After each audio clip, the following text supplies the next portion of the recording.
نحمده ونستعينه ونستغفره ونعوذ بالله من شرور أنفسنا ومن سيئات أعمالنا من يهده الله فلا مضل له ومن يضلل فلا هادي له وأشهد أن لا إله إلا الله وحده لا شريك له وأشهد أن محمدا عبده ورسوله يا أيها الذين آمنوا اتقوا الله حق تقاته ولا تموتن إلا وأنتم مسلمون يا أيها الناس اتقوا ربكم الذي خلقكم من الذين من قبلكم يا أيها الذين آمنوا اتقوا الله حق تقاته ولا تموتن إلا وأنتم مسلمون يا أيها الناس اتقوا ربكم الذي خلقكم من نفس واحدة وخلق منها زوجها وبث منهما رجالا كثيرا ونساء واتقوا الله الذي تساءلون به والأرحام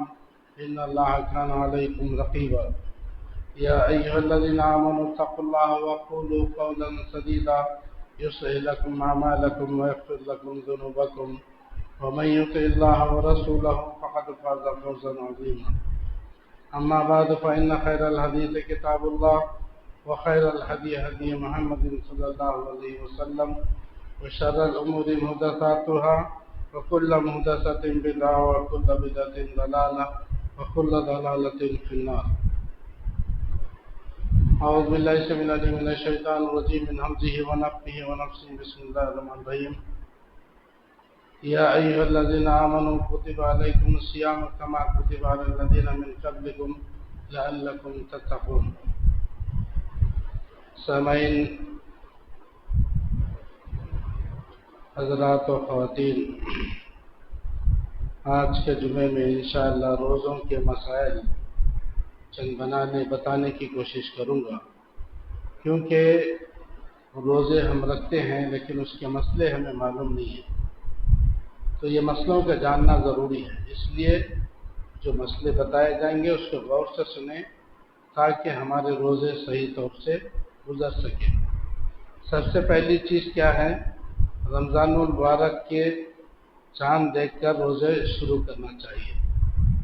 رمضان کا چاند دیکھ کے روزے شروع کرنا، اور جو ہے شوال کا چاند دیکھ کر کے روزوں کو بند کر دینا. شوال کی پہلی تاریخ کو عید بنانا. اگر شعبان کے آخر میں اگر مطلع یعنی ابر وغیرہ ابر آلود ہے، مطلع جو ہے ابر آلود ہے، تو شعبان کے 30 روزے پورے کر کے پھر رمضان کو شروع کرنا. اسی طرح سے اگر شوال کا چاند نہیں دکھا تو رمضان کے پورے 30 روزے پورے کرنا چاہیے. اگر نہیں دکھا تو دکھ گیا تو پھر جو ہے 29 کو ختم کر دینا. اور ایک مسلمان کی گواہی پہ روزوں کو شروع کیا جا سکتا ہے.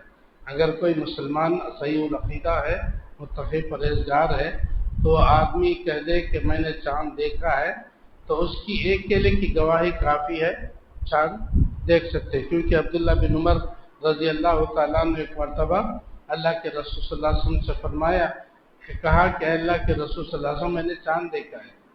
تو اللہ کے رسول صلی اللہ علیہ وسلم نے روزہ رکھنا شروع کر دیا. آپ نے بھی روزہ رکھا اور لوگوں کو بھی روزہ رکھنے کا حکم دیا، یعنی اکیلے عبداللہ بن عمر رضی اللہ تعالیٰ کی گواہی پر. اور رمضان کی پہلی تاریخ کے چاند کو چھوٹا یا بڑا نظر آ رہا ہے، اس میں جو ہے پڑھنے کی ضرورت نہیں ہے. اللہ تعالیٰ جو ہے لوگوں کو جو ہے نظر آنے کے لیے، سمجھنے کے لیے کچھ چاند کو ذرا کبھی بڑا بتا دیتے ہیں، تو اس کو جو ہے نہیں یہ تو دوسرا چاند ہے، پہلا چاند ختم ہو گیا، یہ دوسرا چاند ہے، یہ سوچنے کی ضرورت نہیں. جس دن آپ کو چاند نظر آیا اسی دن آپ کا پہلا چاند، سمجھنا، کیونکہ چاند دیکھنا یہ ضروری ہے. ہاں، اور نیا چاند دیکھنے پر دعا پڑھنا، اللہم احلہ علینا بالیمن والایمان والسلامتی والایمان وربی وربک اللہ. یہ دعا پڑھنا چاہیے چاند دیکھ کر کے. صرف رمضان کا نہیں، کون سا بھی چاند دیکھ کر کے یہ دعا پڑھنا چاہیے. چاند دیکھ کر روزہ شروع کرنے اور چاند دیکھ کر ختم کرنے کے لیے اس وقت حاضر علاقے یا ملک کا لحاظ رکھنا چاہیے. یعنی آپ جس ملک میں ہیں اس ملک میں آپ چاند کو دیکھنا ضروری ہے. اب یہاں کیونکہ سعودی عرب میں چاند دیکھ لیا، وہاں پہ نیوز مل گئی کہ وہاں چاند نظر آ گیا، کل سے رمضان شروع ہو گیا، تو یہاں ہم رمضان شروع نہیں کر سکتے۔ ہم جو ہے ہمارے لیے ہمارا چاند ضروری ہے، ہمیں چاند دیکھنا ضروری ہے۔ اور دوران رمضان ایک ملک سے دوسرے ملک سفر کرنے پر اگر مسافر کے روزوں کی تعداد حاضر علاقے میں ماہ رمضان کے روزوں کی تعداد سے زیادہ بنتی ہے تو زائد دنوں کے روزے ترک کر دینے چاہیے یا نفل روزے کی نیت سے روزہ رکھنا چاہیے۔ مثال کے طور پہ آپ یہاں سے سعودی عرب گئے، سعودی عرب میں آلریڈی ایک روزہ آگے چل رہا ہے، تو وہاں کے حساب سے آپ چلنا وہاں پہ۔ اب یہاں پہ 15 روزہ آپ جو ہے کر کے 15ویں روزے کے دن کے چلے گئے، وہاں 16واں روزہ چل رہا، تو وہاں کے حساب سے چلنا۔ تو جو ہے اگر جو ہے زیادہ بنتے ہیں اب آپ کے روزے، تو وہ روزے ترک کر دینا چاہیے، روزہ چھوڑ دینا چاہیے، روزہ چھوڑ کے ان کے ساتھ عید منا لینا چاہیے۔ نہیں، اگر رکھنا چاہتے ہیں تو جو ہے نفل روزے کی نیت سے رکھنا چاہیے۔ اگر روزے کم بنتے ہیں، آپ کسی ملک میں گئے، آپ کے ملک سے وہاں پہ کم بنتے ہیں، تو جو ہے عید کے بعد آپ وہ جو روزے آپ کے چھوٹے 1-2 روزہ جو بھی چھوٹا ہے اس کا قضا کر لینا چاہیے بعد میں۔ یہ مسئلے ہے۔ اسی طرح سے ابر کی وجہ سے شوال کا چاند نظر نہ آئے اور روزہ رکھنے کے بعد معلوم ہو جائے شوال کا چاند نظر نہیں آیا، لوگ روزہ رکھ لیے، رکھ لینے کے بعد صبح میں 9-10 بجے یا کسی بھی وقت اطلاع ملی کہ رات میں چاند نظر آ گیا تھا، تو جو ہے آپ روزہ کھول دینا چاہیے، روزے کو کنٹینیو نہیں کرنا، روزہ توڑ دینا چاہیے۔ اسی طرح سے نیت کے مسائل، اعمال کا دار و مدار نیتوں پر ہے، انما الاعمال بالنیات، اعمال کا دار و مدار نیت۔ صحیح بخاری کی پہلی حدیث ہے، حضرت عمر رضی اللہ تعالیٰ عنہ سے روایت ہے کہ انہوں نے اللہ کے رسول صلی اللہ علیہ وسلم نے فرماتے سنا کہ اعمال کا دار و مدار نیت پر ہے، جو شخص دنیا کمانے کے لیے جو ہے اگر جاتا ہے تو اس کو دنیا ملے گی، اگر کوئی عورت کے لیے جاتا ہے تو اس کو عورت ملے گی، جو ہجرت کرنے اسلام کو، اپنے دین کو، اپنے ایمان کو بچانے کے لیے ہجرت کرتا ہے تو اس کو جو ہے وہ ملے گا، یعنی جو جس نیت سے ہجرت کرتا اس کو وہ ملے گا۔ تو بہرحال نیت ضروری ہے۔ روزے کی نیت دل کے ارادے سے ہے، دل کے ارادے سے ارادہ، رات میں ارادہ کر لے کہ مجھے آپ الارم رکھیے سحری میں اٹھنا ہے، روزہ کرنا ہے، تو وہیں پہ آپ کی نیت ہو گئی۔ جو نیت جو ہے لوگ جو ہے چھاپ کر کے کارڈوں میں بتاتے ہیں، ہاں کیا ہے بصوم غد للہ تعالی من صوم رمضان، اس طرح سے یہ دعا کہیں کسی حدیث سے ثابت نہیں۔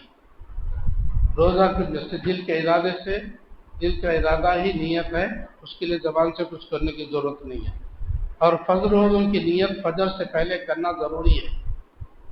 فرض روزے یعنی رمضان کے جو فرض روزے ہیں اس کی نیت جو ہے رمضان سے پہلے، فجر سے پہلے کرنا لازم اور ضروری ہے۔ رات میں آپ جو ہے نیت کر لیں یا پھر جو ہے فجر سے پہلے کم از کم آپ کو نیت کرنا ضروری ہے، ورنہ جو ہے آپ کا روزہ نہیں ہوگا۔ فجر کے بعد آپ نیت کریں گے تو آپ کا روزہ نہیں ہوگا۔ ہاں، اور جو ہے نفل روزہ جو ہے اس کی نیت دوپہر میں زوال کے وقت تک کسی بھی وقت بھی آپ نیت کر سکتے ہیں۔ اور سحری اور افطار کے مسائل، سحری کھانے میں برکت ہے، سحری کھانے میں کیا ہے؟ برکت ہے۔ انس رضی اللہ تعالیٰ عنہ سے روایت ہے، اللہ کے رسول صلی اللہ علیہ وسلم نے فرمایا سحری کھاؤ کیونکہ سحری کھانے میں برکت ہے، سحری کو چھوڑنا نہیں چاہیے، ترک نہیں کرنا چاہیے۔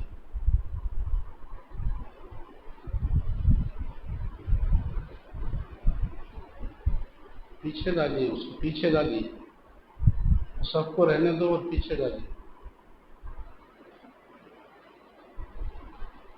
اور نیند سے اٹھ جانے کے بعد جان بوجھ کر اب توجہ ادھر دے دیں، 2 آدمی بچھا دیں، سارے آ کر کے بیٹھ جائیں میرے بھائی، سامنے جو جائے نماز آپ کو رکھی ہوئی ہے اس پر بیٹھ جائیں، بعد میں آنے والے وہ پیچھے بیٹھیں گے، اب صرف سارے لوگ ادھر ہی توجہ دے رہے ہیں۔ تو یہ پہلے سے انتظام کرنا چاہیے کیونکہ لوگ کبھی زیادہ بھی آ سکتے، بول نہیں سکتے۔ رمضان المبارک میں فجر کی اذان سے پہلے سحری کے لیے اذان دینا یہ سنت سے ثابت ہے، اگر کہیں دے رہے ہیں تو تو وہ غلط نہیں ہے، صحیح ہے، دے سکتے ہیں، کیونکہ اللہ کے نبی صلی اللہ علیہ وسلم نے فرمایا جب حضرت بلال اذان دیتے تو کھانا بند مت کرو، کیونکہ وہ بہت پہلے اذان دیتے ہیں، سحری کے لیے دیتے ہیں، اس وقت تک کھاتے رہو جب تک کہ ام مکتوم رضی اللہ تعالیٰ عنہ جب تک جو ہے وہ عبداللہ بن ابن مکتوم ان کی اذان جب تک نہ سنیں آپ کھانا بند مت کریں۔